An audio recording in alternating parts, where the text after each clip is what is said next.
Uh. Yeah.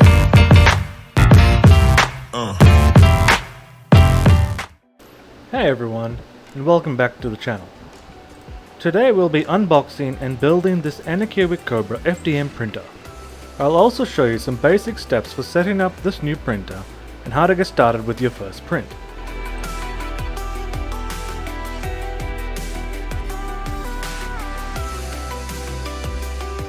When you open the box, you'll find the printer's parts and the assembly instructions. As this is my first time handling an FDM printer, I'm gonna definitely read the instructions and get my head around all the bits and parts of the machine. While I unpack the box, let me tell you a little bit about the machine itself. Its build volume is about 200mm by 200mm by 210mm, which is relatively large for a budget-friendly printer. The Kobra is compatible with most filaments that are on the market. I'll be sticking with PLA with this printer, but you do have other options available. The touchscreen that's provided with this machine is pretty user-friendly, and I've had no problems navigating through it. The frame of the machine is made from rigid metal, which provides stability during printing.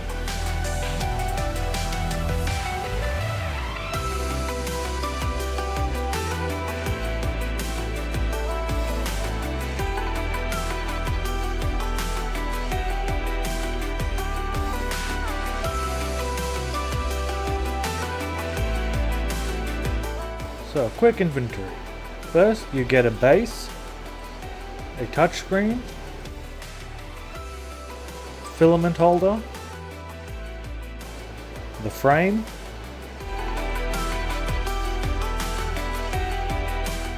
data cable, 10 meters of filament, power cable, lubricant, a card reader, some memory cards, and assorted tools. I am following the instructions as I build this, so the first thing you're going to be doing is using this cable clip to secure the bunch of cables on the bottom of the printer. Just for note, there are a few loose bits that are on the printer, such as the bed that moves freely. You just gotta be careful not to let that slide around too much.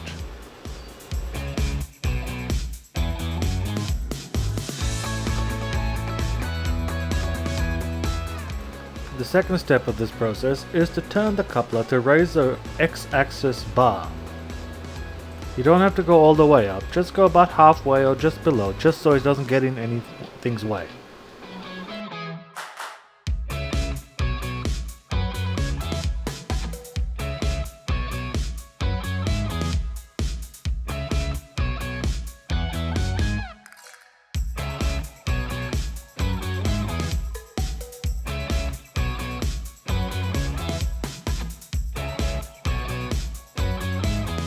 Step 3 will be connecting the frame to the base. You'll be using 4 of the long screws from underneath to secure the frame to the base. Keep all the screws slightly loose, just so it helps you align everything up properly. When you are happy with the alignment, then you tighten all the screws. Remember not to tighten it too hard or you'll start stripping the thread of the screws and the holes.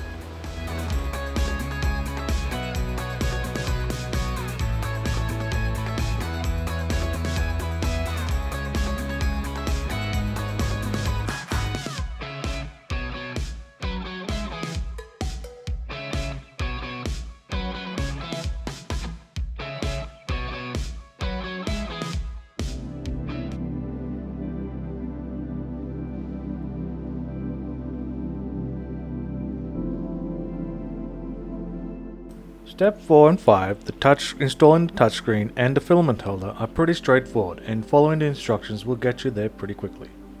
I will speed through the build video right now, and if there's anything I feel that you need to know, I'll slow it down so that you can see and I can explain.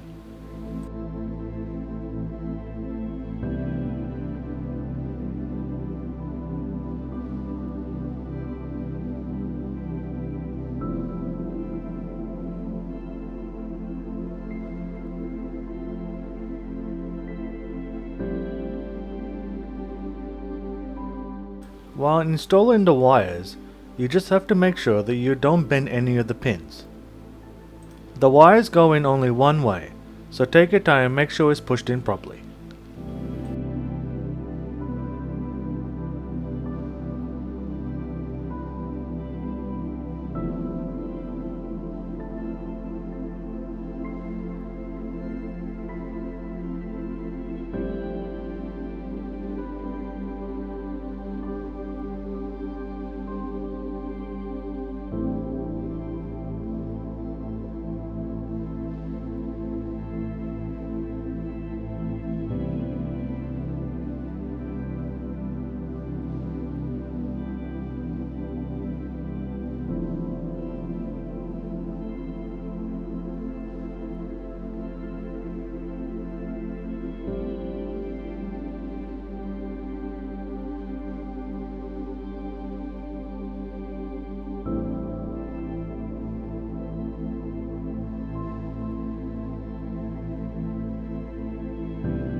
I want to make particular note of the sound this machine is making right now. This was my fault and I had over-tightened the X-axis belt tension. So I just loosened it slightly and the sound had stopped. Which meant now the extruder could move freely while I was doing the bed leveling.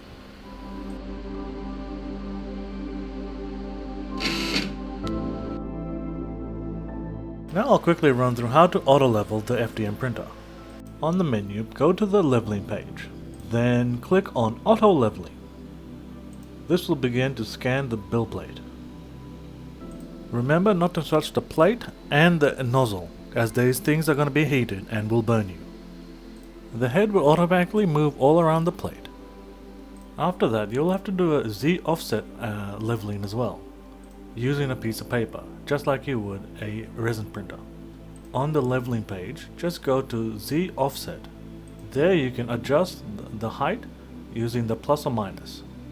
I went to about minus 1.60, which got the printer head to a proper height where the paper could move out but not be pushed back in.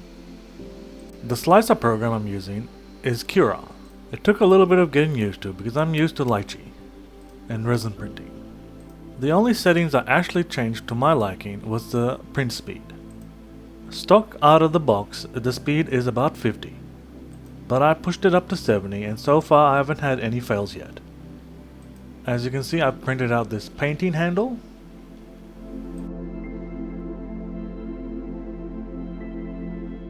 a one-page rules Duchess da Vinci ruler, and some of their dice.